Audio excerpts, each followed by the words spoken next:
సృష్టిలో బ్రహ్మ విష్ణు మహేశ్వర అనే మన దేవుళ్ళని పూజిస్తూ ఉంటాం. అయితే బ్రహ్మదేవునికి గుడి ఎందుకు కట్టలేదు? అయినా బ్రహ్మదేవుడు సృష్టికర్త, ఆయనే ఈ సృష్టి జీవరాశులన్నింటినీ సృష్టించిన మహాత్ముడు. అయితే మనం ఎక్కడ బ్రహ్మదేవుని ఆలయం చూస్తామా? చూడలేదు. మరి ఎందుకు? నిజానికి ప్రపంచంలో కేవలం ఒకే ఒక బ్రహ్మదేవుని ఆలయం ఉంది, అది రాజస్థాన్ లోని పుష్కర్ లో. మరి ఎందుకు అక్కడే గుడి కట్టారు? ఒకప్పుడు బ్రహ్మ మరియు విష్ణు ఇద్దరు గొప్పవాడెవరు అని తగుపడ్డారు. ఆ సమయంలో శివుడు జ్యోతి స్తంభంగా అవతరించాడు. ఆ స్తంభం శిరస్సుకు పాదాలకి అంతులేదు. శివుడు ఇద్దరికి పరీక్ష పెట్టాడు.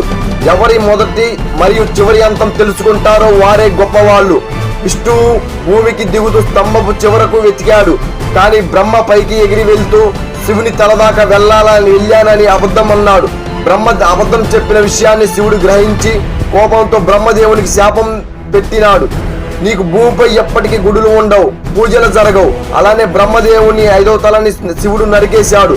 ఆ రోజు నుంచి బ్రహ్మదేవునికి పూజలు తగ్గిపోయాయి. ప్రపంచమంతటా ఆయన గుడులు లేవు. కేవలం ఒక రాజస్థాన్ లోని ఒక పుష్కరాలయంలో మినహాయించి అక్కడ గుడి కట్టినారు. అహంకారమే బ్రహ్మను పూజల నుండి కూడా దూరం చేసింది. అబద్ధం చెప్పిన దేవునికి కూడా పూజలు లేకుండా చేశాడు శివుడు.